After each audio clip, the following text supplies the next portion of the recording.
আসসালামু আলাইকুম রহমতুল্লাহি ওবরাকাতুহু। সবাইকে ঈদুল ফিতরের অনেক অনেক অনেক শুভেচ্ছা। আর যারা খেয়ে না খেয়ে রোজা রেখেছেন তাদেরকেও অসংখ্য অসংখ্য ঈদের শুভেচ্ছা রইল। সবার জন্য দোয়া থাকবে, আমার জন্য সবাই দোয়া করবেন। সবার মনের আশা পূর্ণ হোক এবং আমার মনের আশাটি যেন পূর্ণ হয়। সবাই আমার জন্য দোয়া করবেন।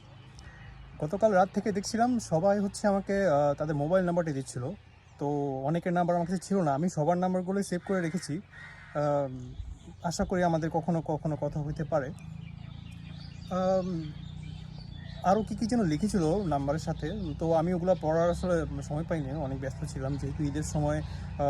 পরে হয়তো পড়ে নিব বা 2-3 দিন সময় লাগতে পারে। সে সবার নাম্বারটাই আমি সেভ করছি, অবশ্যই সবার নাম্বার সেভ করেছি। সবার সাথে অন্য সময় কথা হবে। আর আরেকটা ব্যাপার দেখলাম, এই যে ঈদকে কেন্দ্র করে অনেকে চাঁদাবাজি করছে। অনেকে দেখলাম কথা নিয়ে বার্তা নিয়ে টাকা চেয়ে বসছে। আম, তো এই ব্যাপারটা একটু কেমন লাগছে আর কি আমার কাছে। তো দেশ কিন্তু পরিবর্তন হয়ে গেছে, তো এখন এই চাঁদাবাজি চলবে না, এগুলোর দিন শেষ। তো আমরা এই চাঁদাবাজি থেকে নিজেদেরকে দূরে রাখি এবং চাঁদাবাজি আমরা না করি। সবাই সবার জন্য দোয়া করি আমরা। সবাই ভালো থাকুক, সবাই সুস্থ থাকুক, এই দোয়া করছি। ঠিক আছে, ভালো থাকবেন। সবার ঈদ, আবারও বলছি, সবার ঈদ শুভ হোক। ভালো থাকবেন। আল্লাহ হাফিজ।